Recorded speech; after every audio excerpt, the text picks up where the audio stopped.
Hey, what's up everybody? I'm Justin, WI4EC with Blackbeard's Radio. Just wanted to come to you today with a quick little video about a Yaesu ATAS 120A. Hope everybody had a Merry Christmas and a Happy New Year. This was part of my Christmas from my wife, so I'm gonna do a quick unboxing video and let y'all see how it was packaged from Gigaparts. And then we'll go over, I'll give you a quick before and after on the truck to show you what I have for those of you that don't know, and then what I'm switching to. So stick with me. Again, I'm Justin, WI4EC, Blackbeard Radio.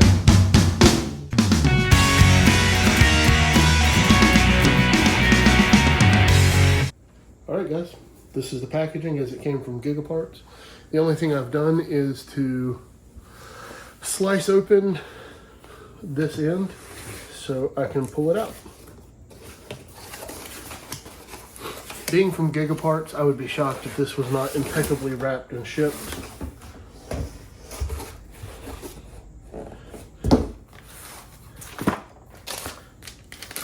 There we go. Looks like I need the knife I don't have in my pocket. I'll steal the wife's scissors.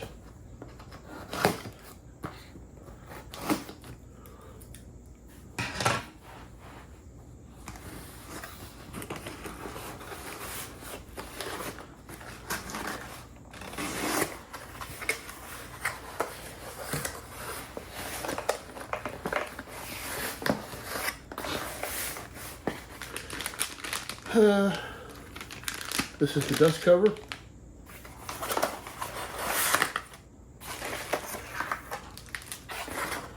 Here's the whip.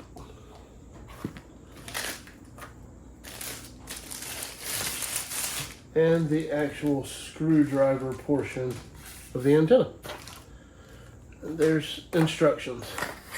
Those of you that are like me and might have tried to find some instructions online, they're so hard to find. That's it. Inside of here is a screwdriver, so it's essentially a giant coil. This whip, you can see the tip here. It'll push into here, and then this cap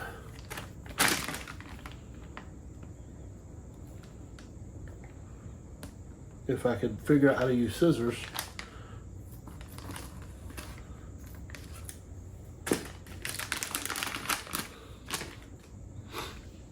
This cap will get stuck here. And that way it gives you some weatherproofing here.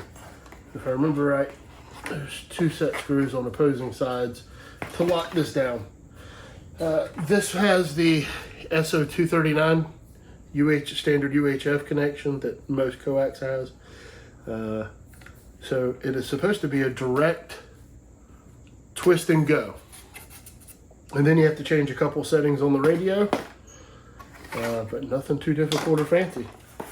So stick with me guys, we'll go through the process. If this is the kind of stuff you like to see, I'd appreciate it if you drop a like and a subscription. Also, let me know what y'all are using in our mobile application, guys. You'll see what I'm coming from in just a second. Stick with me. All right, guys, I'm at the truck. I'm going to show you the new setup. Hadn't really changed how the antenna operates yet, but it is nothing different from my last video, which I'll link somewhere up here, about the FT 7900R that I put in my truck. Nothing's changed from there. What will change is my antenna mount. So hold on, let me get you switched around. Alrighty, so here's inside the cab at the driver's door. I put the brain of my radio, actually attached it, so I have a functioning 891 instead of just the faceplate.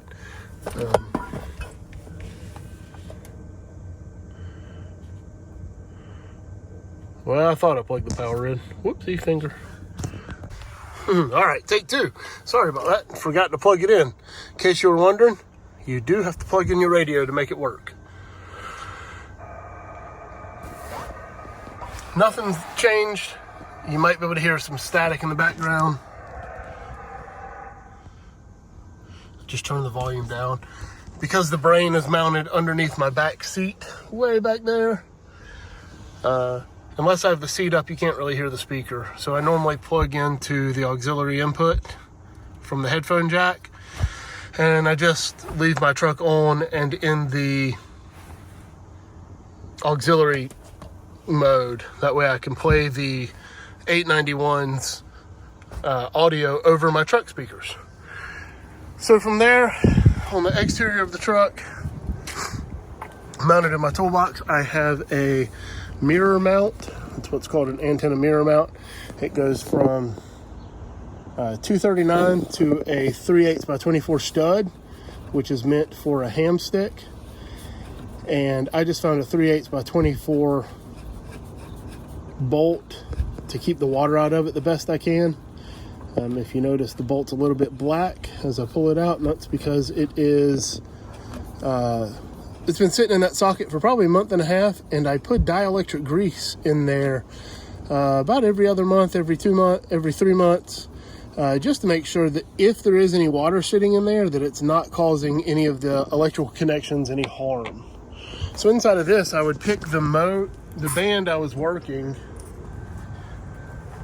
and I would utilize a ham stick. So these things are about 4 to 5 feet tall. This is the 20-meter stick. And then on top of being about 4 feet tall, there's a 4-foot whip antenna. And you just take the bottom of it, put it in there, and screw it in. Sorry if that was out of frame. I was doing it one-handed. So nothing is wrong with this. I've had great success. Any of y'all that have followed any of my POTA roves, you'll know that I've had great success. This is the setup. Normally I was on 20 meters, so this is the exact setup that I've used for an antenna. I'm just changing to the ATAS. That way I can have multiple bands in the same unit, and I don't have to switch out my antennas. And it gives me a little bit smaller of a antenna. My truck's not tiny. My antenna mount is probably just over 5 feet off the ground, and then the antenna goes all the way up there. The top of my truck is just shy of 8 feet, and I'm 2.5 feet above that, and then I have the whip. So the best I've been able to tell, sitting vertical, it's about 12 to 13 feet off the ground. So now that I have it plugged in, let's try and find something talking.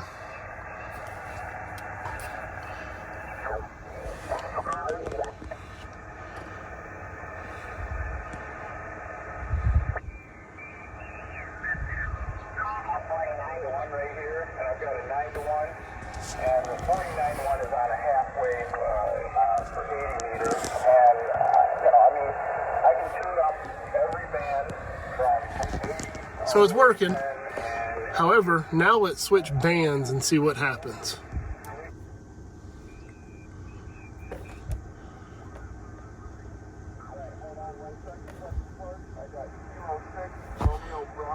So we can hear, on 40 meters with a 20-meter stick, you're able to pick up, but I can't transmit because my SWR is going to be through the roof.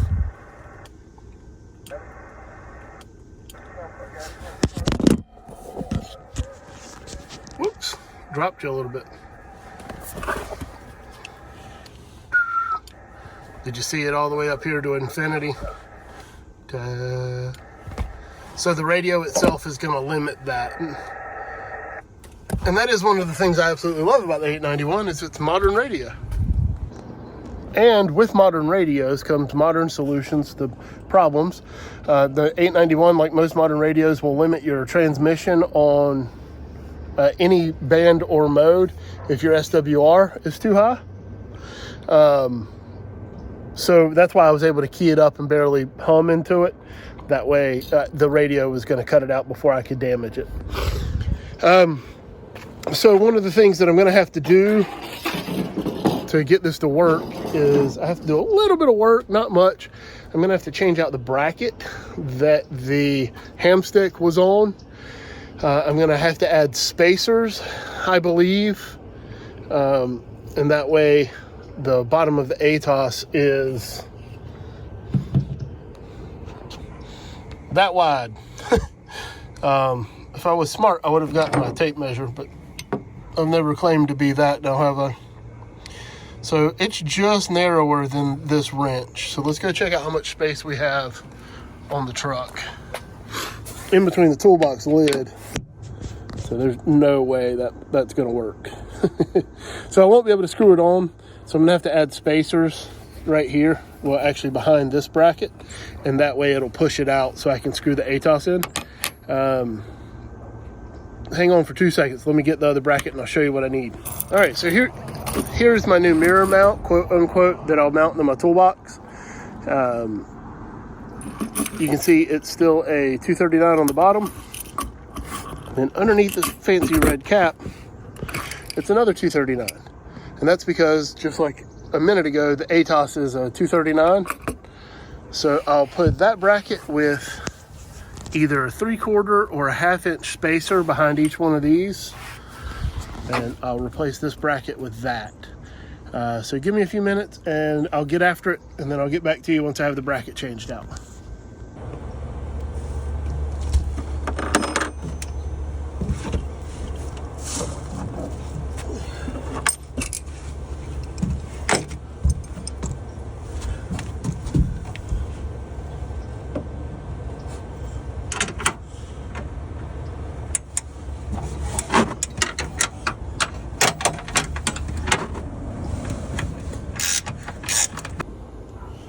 So like I was saying, the ATAS is the only complaint most people ever have about the ATAS is that it has to be very well grounded. Mine is not well grounded, and it is not bonded to all the other panels. So I am very interested as to what happens with this and whether or not I'll be able to achieve a low SWR or not. So I'm not going to make you watch me do this for 4 bolts because that's ridiculous. Stick with me real quick and I'll get it changed out. So here we are with the finished install. All I have left to do is tighten these bolts, but I want to do a test fit with the toolbox lid first. So let's check that out.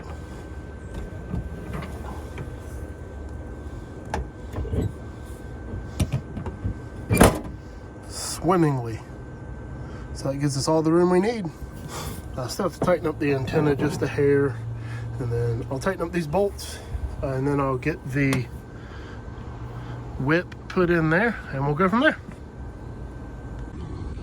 All right, guys, got it all buttoned up. There we are. There's the one grounding wire I have. I got my coax done, got my whip put on. Let's hop in the truck and see what we get. Oh.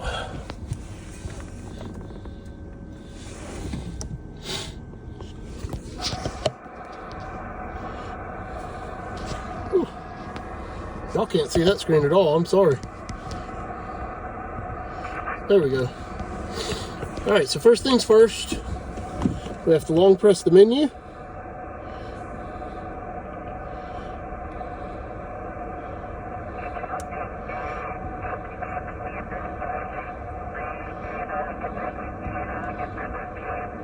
And under tuner select, menu item 1615, we have to set it to ATAS. Then I'll hit that again. And now there's another one up way at the top of this menu. It's like 2.5 or something.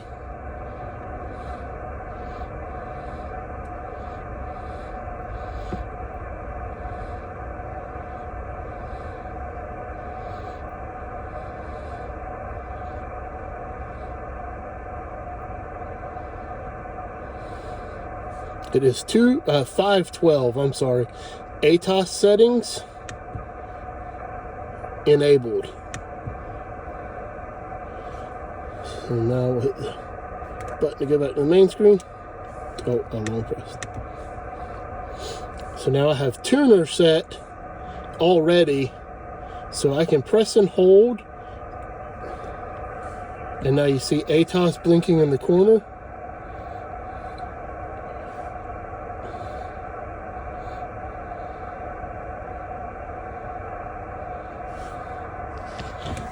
And we'll hop out real quick to try and catch what it's doing.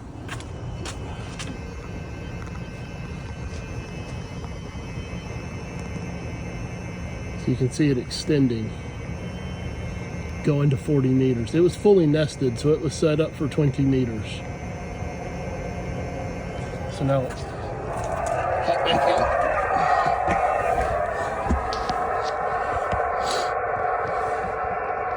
One thing about the ATAS, you want to make sure that you never tune it while the vehicle is in motion.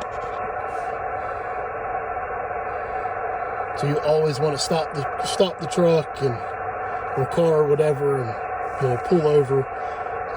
With how long this has taken from going fully retracted to fully extended. All right, so now I'm getting close enough. It's trying to tune it, and it brought it down to what it considers to be a doable SWR, which Yaesu says they're good for a 2-to-1 or better, and that looked like a 2-to-1. Let's try it out. Test, test, test, test, test. All right, so that looked like it was a little high still. So you can use the buttons on the remote, the up and down button, and now I can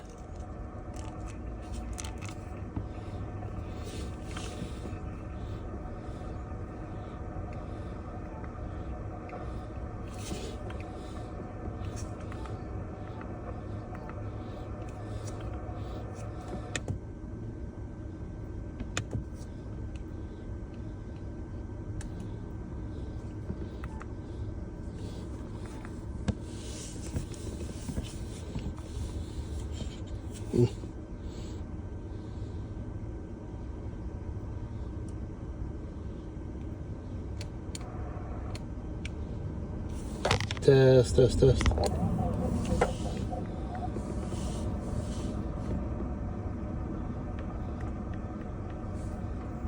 All right, let's switch bands. See what happens. So now we're going all the way back in, and you see it's transmitting. The transmit power on this is between 8 and 10 watts while it's tuning. And it tunes on the carrier frequency, not on sideband. Test, test, test, WL4EC, test, test, test. So you can see on 20 meters, I'm pretty solid.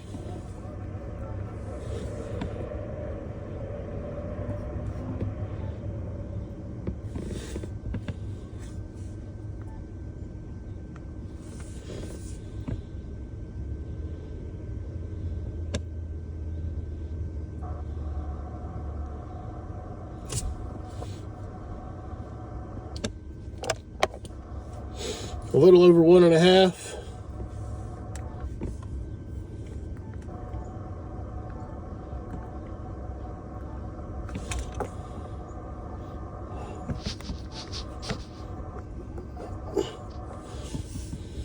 $17.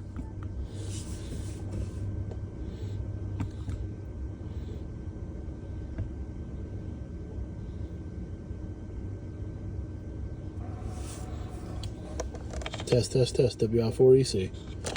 So 2-to-1 or under still.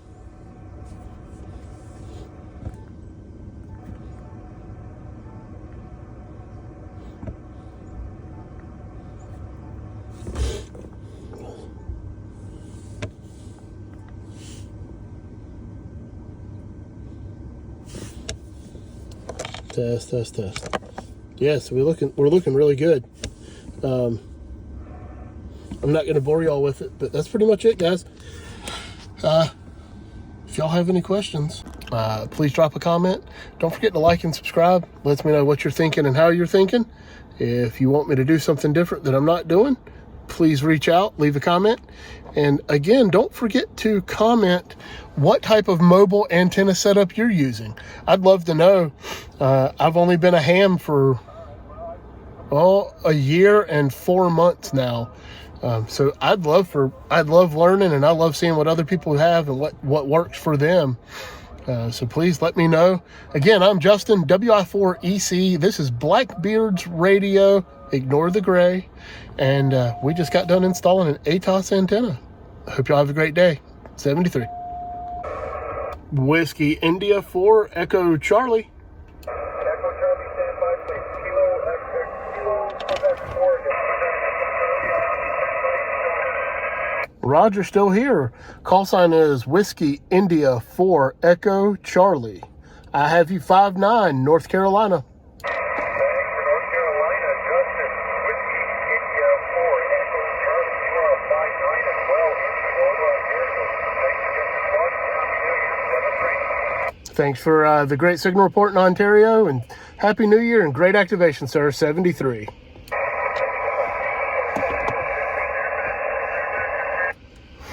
All right, guys, got into Ontario at a 5-9 with a great signal report.